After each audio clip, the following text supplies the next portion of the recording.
Again, Jane. Hello, everyone. I'm glad to be here with you today. And I thank you for the opportunity to present some of the partial results of our study carried out by me together with my colleagues from Research Institute for Quality of Life, Romanian Academy. Regarding your question, Jane, I'm a sociologist specialized in the area of violence and crime. My specific research interest involves family violence, violent crimes, especially family homicide and hate crimes. My doctoral thesis was about homicide, rape, and robbery, and my postdoctoral thesis was about conjugal homicide. Uh, 50 years ago. Okay, so Yeah. these days I am Can I attending double another. check? Can you see the slides? Can everybody see them? Yes, brilliant. Thank you. Sorry. Thank Off you, you go. thank you.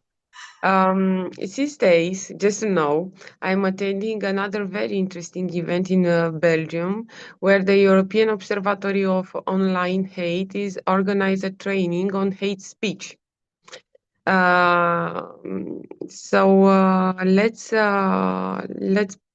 share my presentation with my colleagues. Helps Claudia or Jane. You will help me. Yep, Who I will have share? shared them. Jane? They're on the main screen Okay. now. Okay. Sorry. It's Great. not very clear for me being from the phone. No So, problem. um, this paper investigates the manifestations of microaggressions, hate speech, and hate crimes targeting Roma individuals in Romania, situating them within the broader European framework of anti-discrimination and victim protection policies. International growing public awareness on discrimination and hate crimes against Roma has brought victims' recognition and protection to the fore. Post-communist transition, you can put the first page, please, Jane, on the screen. Thank you. Or the second. Thank you. Yeah. Thank you, Jane. Post-communist transitions to democracy played a defining role, particularly in Central and Eastern Europe. On the one hand, such ideologies have held the Roma responsible for a variety of socio-economic, political, and cultural challenges inherent in the post-communist period. On the other hand, they led to the increase in diversification of acts of violence against Roma. So, despite international research that has explored Roma discrimination and hate crimes, the Romanian case remains understudied even if it hosts one of the largest Roma population in Europe. Yet, hate crimes data remain incomplete in our country, incomplete explored, and institutional responses are often inconsistent. This discrepancy between formal compliance with the European Union norms and practical enforcement illustrates a critical empirical and theoretical gap which this paper addresses.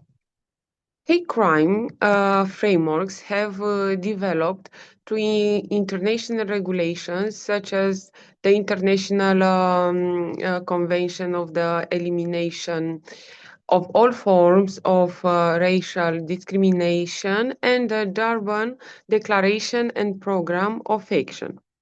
The OACI Office for Democratic Institutions and Human Rights formally defined hate crimes and has developed a monitoring and policy harmonization mechanism across all member states. OACI stresses that such behaviors do not need to manifest as overt hatred, nor must hatred constitute the sole motive for an act to be considered a hate crime. The decisive factor lies in the selection of the victim based on a bias which reflects broader patterns of intolerance and social exclusion. These two related phenomena lie along a continuum of bias-motivated behavior. Both convey devaluation, yet only the latter meets the legal threshold for criminal liability. This continuum allows for a more nuanced understanding of prejudice, extending the analysis beyond law to include social practices that, while not prosecutable, reproduce inequality and normalize exclusion. You can go to the next page, please. Okay. This paper examines various forms of microaggressions, hate speech, and hate crime, either personally experienced or observed by Romanian Roma respondents in their interaction with the general population and institution. This is the next page, Jane, with our methodology. If you can help me, please. We are already defining the problem research methodology. Thank you. The goal is to understand how more trust in public institutions and the level of social intolerance toward Roma people shape A. The perceived risk of victimization through microaggressions and hate-motivated crimes targeting the Roma, and B. Their reporting acts. My research, the Research Institute for Quality of Life, developed the research tools, being our project. So our research models were demographic data, interethnic relations, relation with public institutions, issues and perceptions, discrimination, microaggressions, hate speech, and crime. Our sociological survey was carried out on a national representative sample, if you can go to the next page. And our data collection method was CAPI. If you go to the next page, sorry for that, Jane. Okay. We already speak about methodology, and now I think we'll come a table to the next page. Great, thank you. The table below underlines the main theoretical approaches of the concept used and their operationalization within the survey. So, like you can see, we have the three concepts: microaggressions, hate speech, and hate crime. The literature reviewed suggests that institutional trust and social intolerance are key factors shaping both perceptions of Roma vulnerability and reporting behavior. Therefore, we advance the following research hypotheses. 1. Institutional trust and level of social intolerance towards Roma act as significant predictors of perceived vulnerability to microaggressions and hate-motivated crimes. And 2. The willingness of Roma victims to report experiences of microaggressions and hate speech is influenced by institutional trust and knowledge of formal reporting mechanisms. The survey annually involves a high degree of subjectivity as it assesses respondents' perceptions. Participants may interpret the severity or nature of incidents differently, and implicit biases can be challenging to identify and measure. Moreover, the research tool used by us did not clearly distinguish between hate-motivated incidents, and thus influenced by contextual factors which may affect the accuracy of our data interpretation. On the other hand, limits relate to the current lack of longitudinal studies, highlight time evolution of hate-related experiences, trust, and fear. Another limitation lies in respondents' reluctance to openly discuss hate-motivated incidents, experiences due to fear of social stigma or concerns. I don't know about the research confidentiality.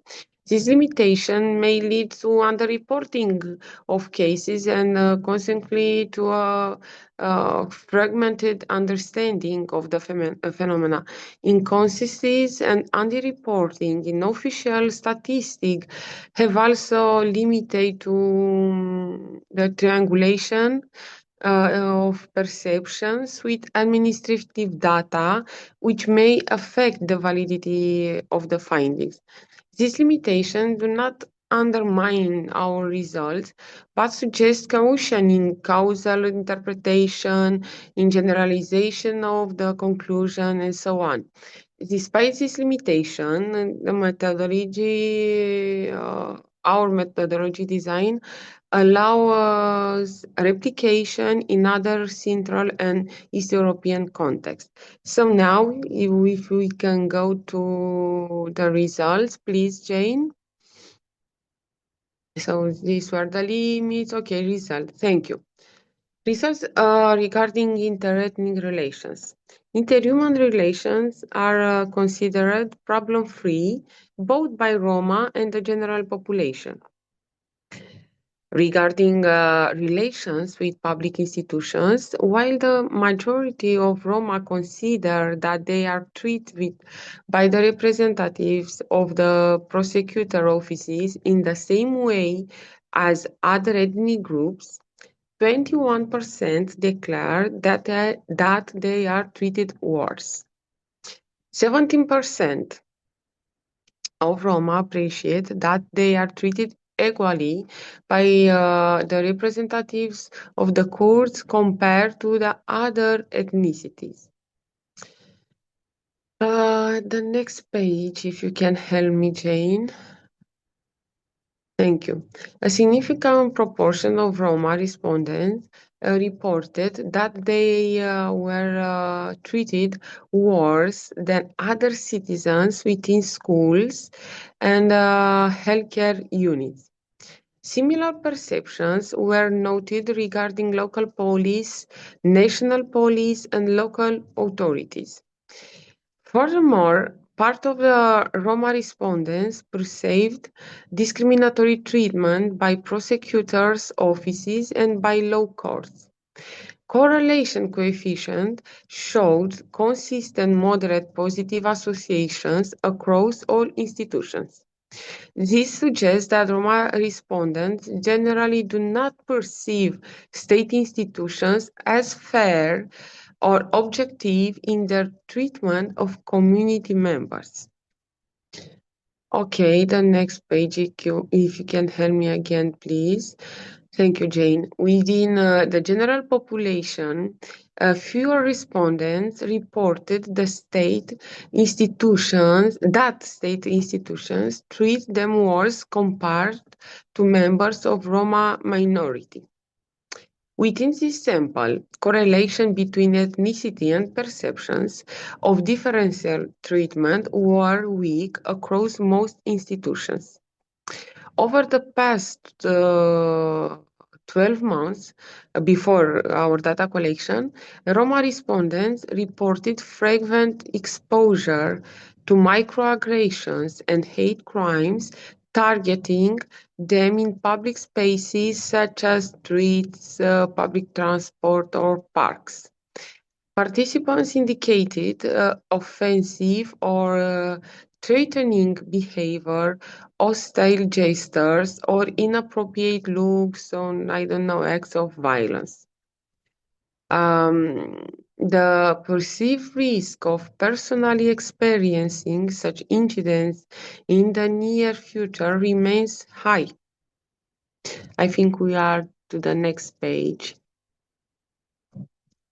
This is a correlation between perceived treatment and institutional trust. You can see our results. And in the next page, I think we can see, and one more, please.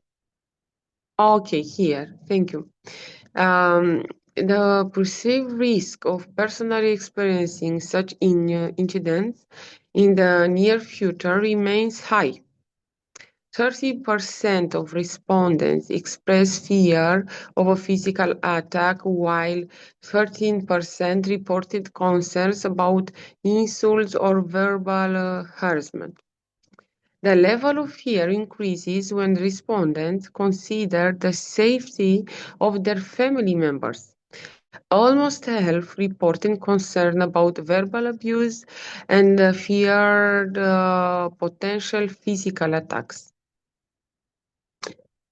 Over the last 12 months before data collection, Roma respondents have frequently observed online manifestation of intolerance focused on Roma individuals. I think this is the next page. Yeah, thank you. In the case of the most recent incidents, 63% reported exposure to messages inciting Roma violence, compared with only 23% in the national sample.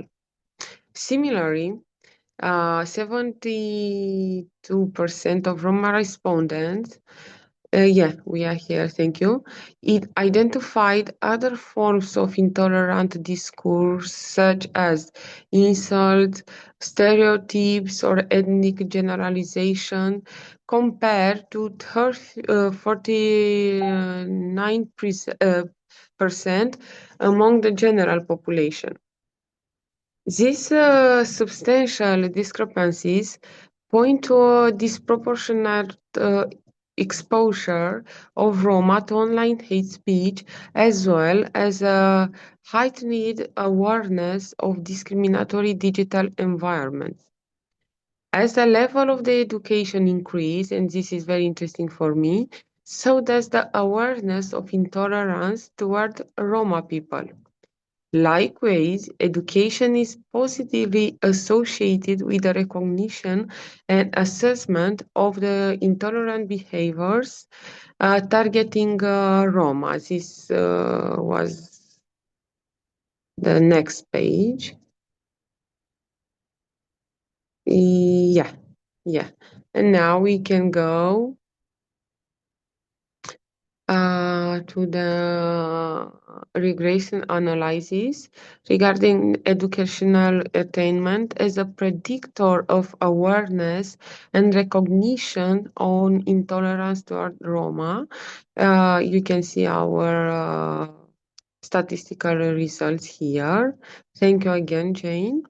Regarding the platforms, the most frequently identified as hosting such incidents include social networks, particularly Facebook and Instagram, news websites, and online media platforms, as well as forums or virtual communities.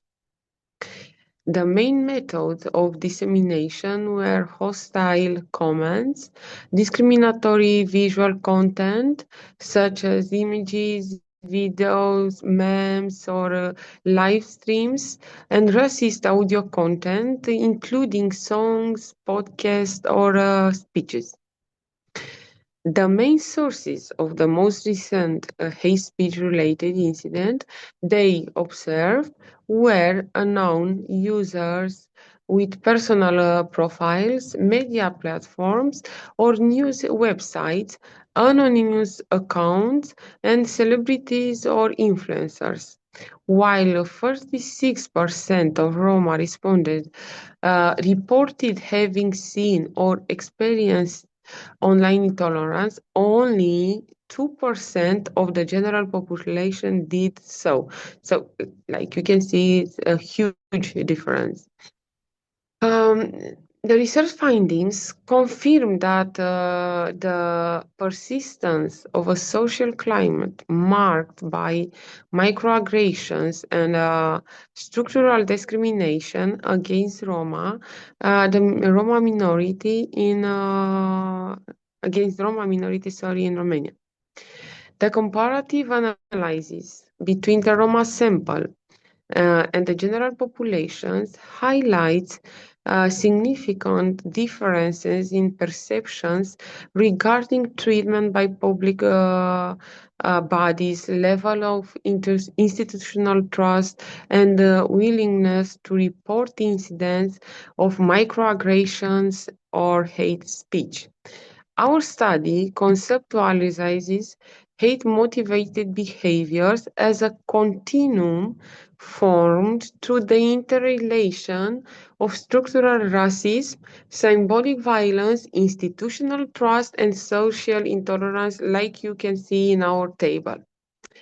At macro level, structural racism and symbolic violence set up the cultural and institutional context within which prejudice becomes legitimate. At meso level, these structures translate into bias-motivated practices from microaggressions and hate speech to overt hate crimes that serve as boundary enforcement mechanisms. At the micro level, these experiences shapes perceptions of vulnerability, trust in institutions, and willingness to report. Trust acts as a mediating factor, while intolerance implies the broader environment of risk.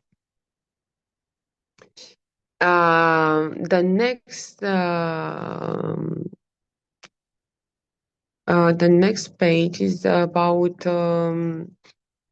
how structural racism and symbolic violence feed into a continuum of bias-motivated behavior, which in turn shapes victims' perceptions and responses.